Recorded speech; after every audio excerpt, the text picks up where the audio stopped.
dili problema kung walay mga komisyoner sa Pilipinas. Kaya naman, pag naay komisyoner ang Pilipinas, mao na makahatag o dili maayo. Kaya naman tungod kay kung ang komisyoner usapod kabahin nga mao'y utok sa mga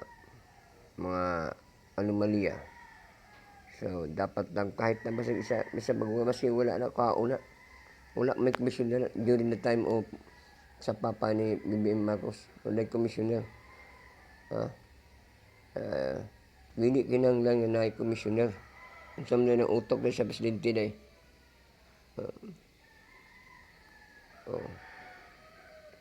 Importante na senador, na congressman. Muna importante. Komisyoner.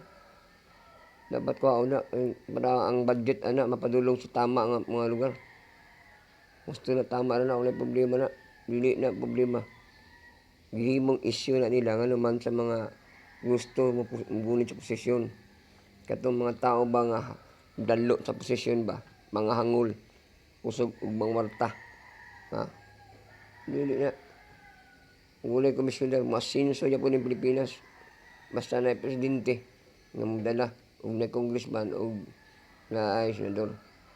Kung walay congressman, walay senador, mapakanaog ang presidente o kasi tawag o galang asimbliya. Ang asimbliya mo ay ang assemblyman. Sa unang panahon, asinso ng Pilipinas sa assemblyman. Wala pa lang senador. Wala pa lang congressman.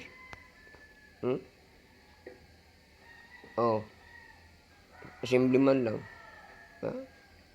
Nabarog ba ang Pilipinas?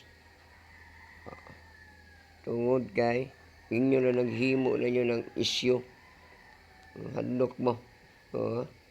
Padayon ay padayon ay mong kadlok. Basta na sa justice, tama lang. Tama ang inyong walay binuang ang inyong pag-imbestigar. Go. Para ang Pilipinas masinso. Kaya ang mga kawatan dapat na sila. Dapat lang. Asam dapi ng mga tao. Sa kawatan. Pag ang tao gani mo dapi gani sa mga tao gani ilang gidapigan nga hadlok pa preso kawatan. Apil sila kawat. Apil sa kawatan. Hindi mayo na.